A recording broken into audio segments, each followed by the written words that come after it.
Ako'y nagagalak na tayo magkakasama sa araw na ito na ipinagdiriwang natin ang pagdadala kay Jesus sa templo. Tayo din ay nagbibigay parangal kay Inay Candy at gagawin natin ang muling pagtatalaga, rededication of the church. Kaya ang araw na ito ay espesyal para sa ating lahat, para sa bayan ito, sa parokyang ito. Tayo ay nag-aalay ng pasasalamat. Hinihintay natin ang araw na ito at tayo din ay muling humingi ng pagbabasbas ng Panginoon. At higit sa lahat, ang kanyang liwanag ay patuloy na mamalagi sa atin.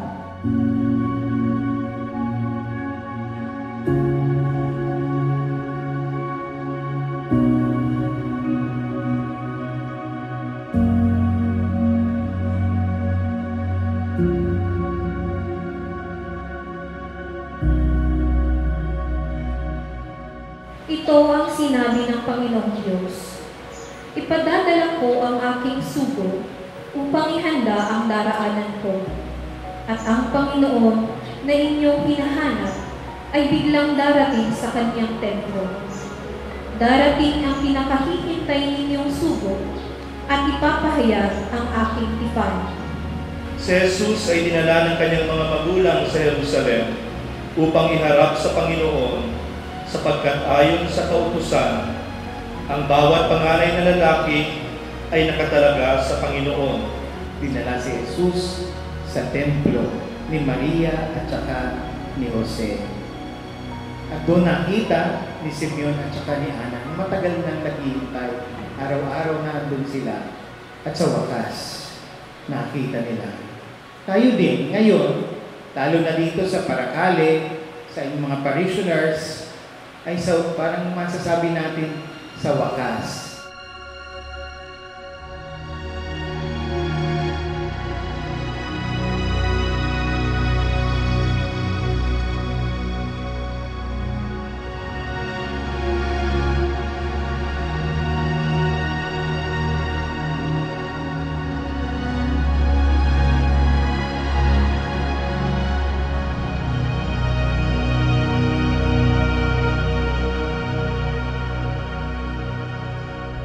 Yung pagdadala kay Jesus sa templo at nung makita ni Simeon, iyon ay pagkilala, recognition, pagkilala sa mahalagang papel ni Jesus.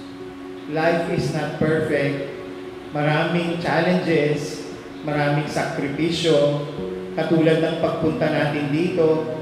Tatanggapin natin na yan ay katotohanan ng buhay natin. Pero alam natin na mas malalim na nais ibigay sa atin ng Diyos ang kanyang biyaya.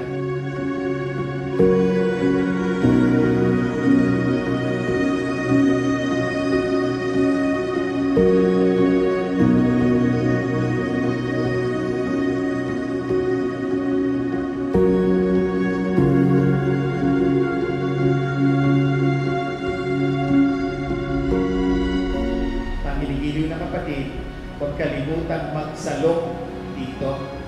At habang kayo nakaupo, o habang kayo nakatayo dyan sa init ng araw, at habang kayo nakikipagsiksikan, magsalok ng biyaya ng Panginoon. At ito ay magpapalakas sa atin. Ito ay magbibigay sa atin ng pag-asa. Ito ay magbibigay sa atin ng panibagong lakas.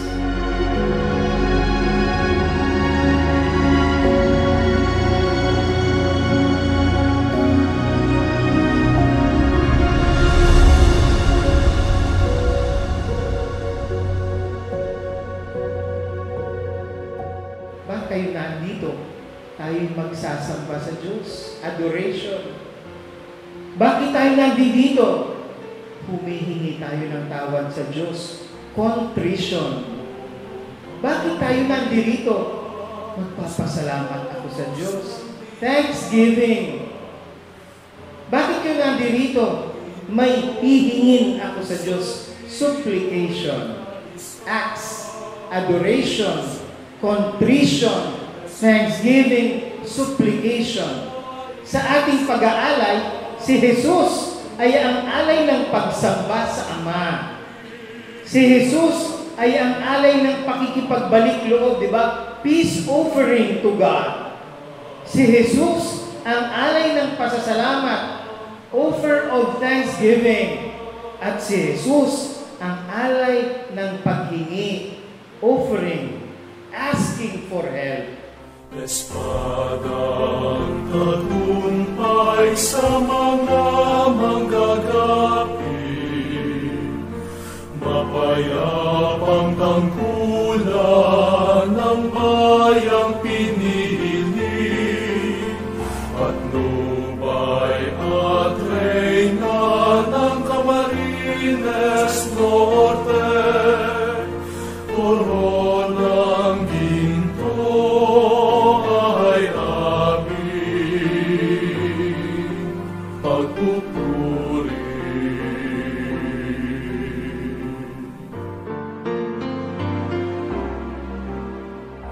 Birhen ng Candelaria, sa dagat ng buhay na mitala. To learn to give, to share, magbigay, magbahagi, pero hindi pa yon ang pinakamataas. Diba, maaari tayo nagbibigay, ito, sobra ko, o bibigyan kita, kailangan mo ito. Pero ano pang mas mataas na panawagan sa atin? Ang mag-alay. Ano yung mag-alay? Mag-alay ng sarili. Birhen ng Candelaria, sa dagat ng buhay na mitala. Birhen ng Candelaria, sa mga pinagpalang inayanig, ang aming pag-asa. At yun ang prayer natin. Tayo'y makatulad kay Jesus, not simply giving, but to reach that stage of self-offering. Kaya ang altar na yan ay pagpapaalala sa atin ng self-offering, pag-aalay ng sarili. No greater love than to lay down one's life for a friend.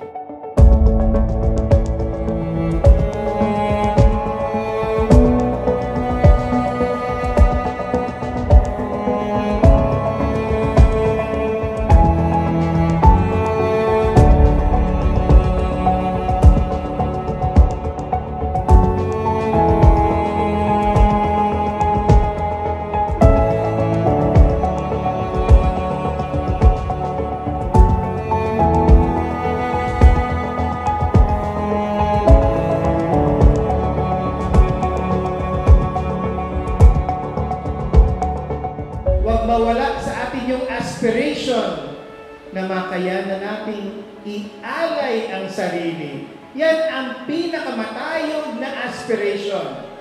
Higher than, sana makapunta ako sa States, sana makapag-world tour ako, sana makapagbukas ako ng foundation, sana maging ganito ako, sana maging leader ako, sana matulungan ko yung mga kabataan. Naku, mas mataas pa yung pag-aalay ng sarili sa Diyos at para sa kapwa.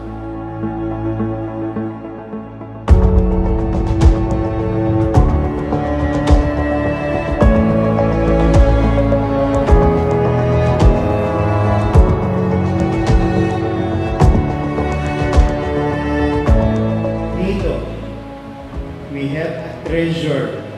A treasure. Hindi ginto, hindi pila, hindi diamante. Ang treasure ng ating devotion to Our Lady of Candelaria. Ang treasure ng ating pananampalataya sa banal na Santatlo, sa Ama, sa Anak, at saka sa Espiritu Santo. Huwag mapagod mag-alay sa Diyos.